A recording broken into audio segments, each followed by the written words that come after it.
All right, family, we are back again on another solid episode. Yeah, if you're already here, hit the like button for me. A new wind, is blowing across this side of Africa.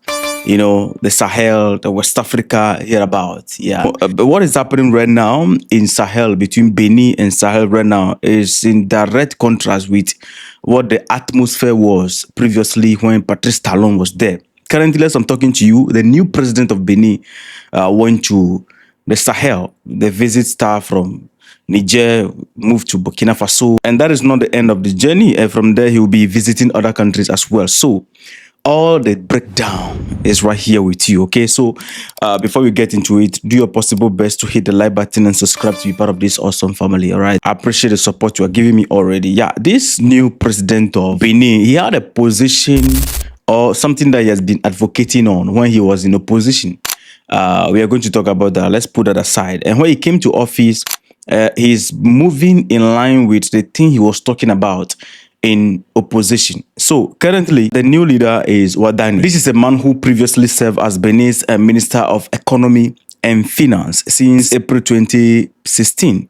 And now, after the voting took place in presidential election in Benin on 12 April 2026, chairman became the president of Benin. So he was sworn in, or he assumed office on 24th May 2026. What is confirmed right now is his visit to the Sahel. This president embarked on a particular tour, and this tour is in West Africa.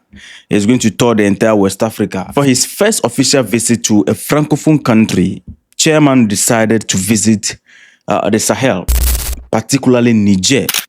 And from there, he continued. This happened on 2nd June. From Niger, he continued to Burkina Faso. And his tour is playing according to the note from the State Protocol Directorate. According to the report, moving from Niger to Burkina Faso, and then after this to Sahel, he's not going to stop there. He's moving straight to Togo. From Togo, Ivory Coast, and then from Ivory Coast, Ghana. Somebody might be asking, why is he not going to visit Mali? I mean, Mali is part of the broader diplomatic outreach through the Sahel Alliance. Going to Niger and Burkina Faso is just part of the diplomatic outreach. So it's just the same thing. The AES is one. So he went to the Sahel because of 4 key reasons. Number one key reason why he went to the Sahel is to repair the broken relations Sahel had with Benin under Patrice Talon. You know, Patrice Talon was behaving like Akufo-Addo at the time. And so that posture did not bring any good result. The relation was critical. And through this particular posture of Patrice Talon, the former president of Benin, Niger's military leaders, particularly General Tiani, had closed the border with Benin because they accused Benin of harboring a French base, a base belonging to chairman. And this base, according to the leaders, the base is bent on destabilizing Niger. And therefore, they closed the border until that issue is addressed.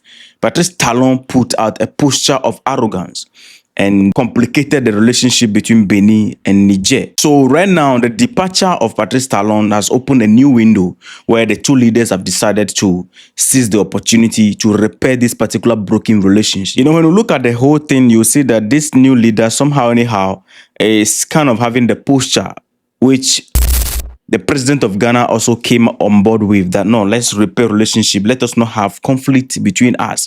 Let's repair relationship. So this man in opposition, he has been voicing out against certain things that I'm going to list out. You can see that his move is directly in connection with the things that he was advocating and speaking against in the term of Patrice Talon, right? So the second thing that they're going to talk about is obviously security cooperation against the jihadists. One of the things is that Traoré warned, or the leaders of the Sahel were warning Benin and Ivory Coast. Ivory Coast has not felt the heat yet, but Benin started feeling the heat after the warning. You know, when they met in Niamey recently, the AES, they warned that these people that you are harboring in your country and you are signing non-aggressive pact with them, a time will come they will begin to hit you back, because the moment they feel that they are lawless people, they are lawless. The law and the rule that you think that is keeping them in your country, which is the reason why they will not attack you, He only give them the chance to remain there and champion their agenda. The day they feel like something threatens their interest, then they bite you. So Benin is beginning to feel the heat.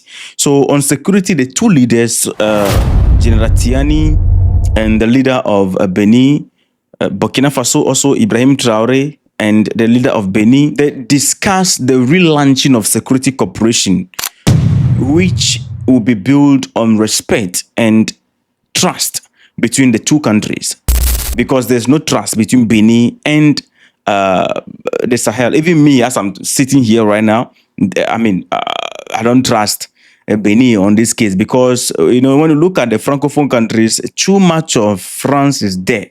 You understand? We saw how African leaders have been betrayed in the past. So, and Macron also is putting a posture of speaking the language that the Africans or African youth or African leaders want to hear.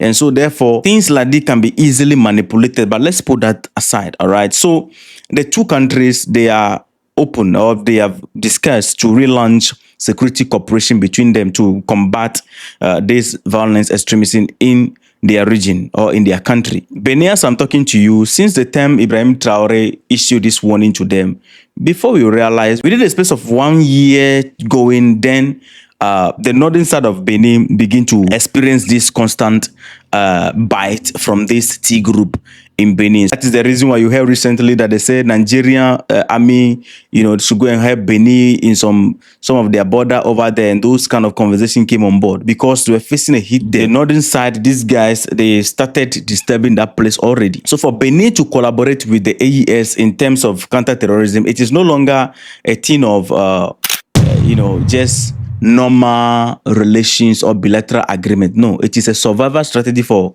Benin right now, because the thing is on their neck at the border over there. The third reason why the president went to Niger particularly is because of economic interest, the border dispute and the pipeline in that particular region. Niger and Benin, they are not supposed to be having a banter, honestly, to the level where border will be closed, because these two countries, they share major economic interest in that particular region. The port of Semekpoji, which is located in Cotonou, this is the easiest, when you look at the report, this is the easier route for supplying Niger and exporting its raw materials. According to the Nigerian themselves, their official figures, 80% of Niger's cargo pass through this particular route before the conflict or the dispute spark. And there is a huge pipeline that exports Nigerian oil via Benin, and it has been in operation, but the banter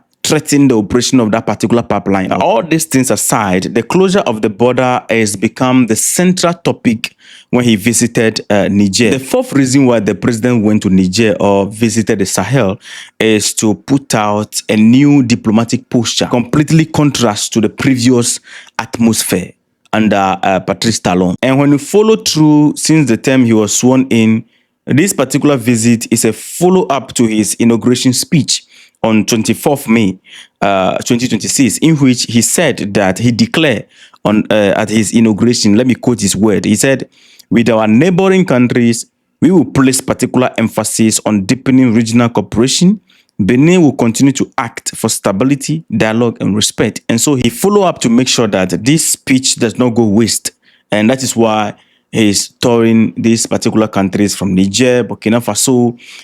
He's going to go to Togo, move to Côte d'Ivoire. At least if you go to Côte d'Ivoire, I don't know, but he needs to tell that guy something so serious, some truth to the face of that guy over there, because the region need the leaders to work together. This visit in particular, there was actually a positive signal which led to the visit. At his inauguration, the Niger's prime minister, whose name is Ali Mahamani Lamine, he attended the inauguration.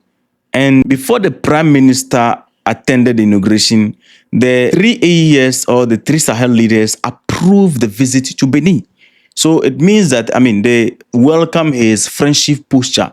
When he was in opposition, he was saying that it is completely wrong that Patrice Talon closed deaf ear to the fact that there's a problem in this part of their region, which they need to work together. But Talon decided to side with France instead of listening to the Sahel leaders. So that brought the banter in between them. So he is on the verge or on the journey practically to fix the broken relation between the Sahel and Benin. If you trust him, let me know. Me, the Francophone countries, they had a pattern of, I will not go there, but let's see what the future is going to bring out. We hope that his posture will not be a hypocrisy, but it will be genuine posture towards regional cooperation, real regional cooperation. It's not going to be sabotage. This was the same thing that was happening during Akufo-Addo's time. Akufo-Addo somehow, anyhow, put out a posture that I don't know what he was trying to prove. He was trying to prove to ECOWAS that, we can do it. I mean, African Union, you're the boss and all that. So that actually strained the relation between Ghana and Burkina Faso, Niger, and Mali. But after the arrival of John Dramani Mahama, you can see that the relationship is now smooth, you understand?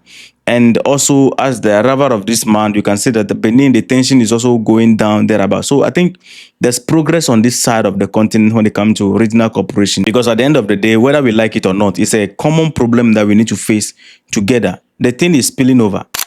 You see, Benin right now, you are having the heat right here. When you look at the map, I told you, I've always said it in my video countless time that this whole thing that these guys are doing all over the continent is not something that we should be playing with. They started, we say, oh, it is Sudan. They move, we say, oh, it is Mali. Oh, we say, oh, it's Niger. Oh, it's Burkina Faso. And now, oh, we say, oh, the thing is happening in, how do you call it, Nigeria.